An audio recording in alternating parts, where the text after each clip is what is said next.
Terima kasih Anda masih bersama kami di live update. Kita beralih ke informasi selanjutnya, Saudara.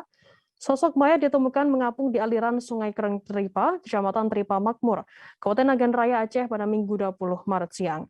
Mayat laki-laki sebelumnya sempat tak diketahui identitasnya, namun belakangan terungkap setelah dilakukan penyelidikan dan olah TKP oleh Polres Nagan Raya.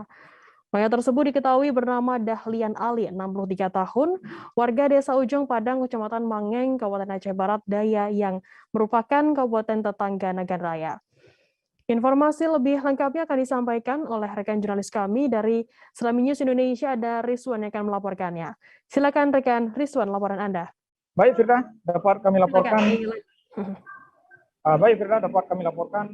Sosok mayat ditemukan mengapung di aliran Sungai Kereng Tripa, Kecamatan Tripa Makmur, Kabupaten Nagan Raya, Aceh, Minggu siang.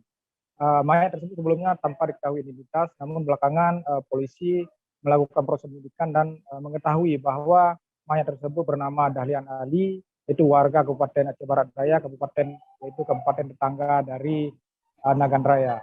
Hingga Senin pagi ini, polisi masih melakukan proses penyidikan terhadap penemuan mayat yang hingga kini belum diketahui apakah ada unsur pidana, yaitu korban pembunuhan ataupun korban tenggelam yang sudah beberapa hari hilang. Korban sendiri, Dahlian sendiri, berdasarkan keterangan dari pihak keluarga, sudah hilang sejak Kamis lalu atau 4 hari lalu. Sempat beberapa foto almarhum dipajangkan di Facebook, media sosial oleh warga. Baik, Firda.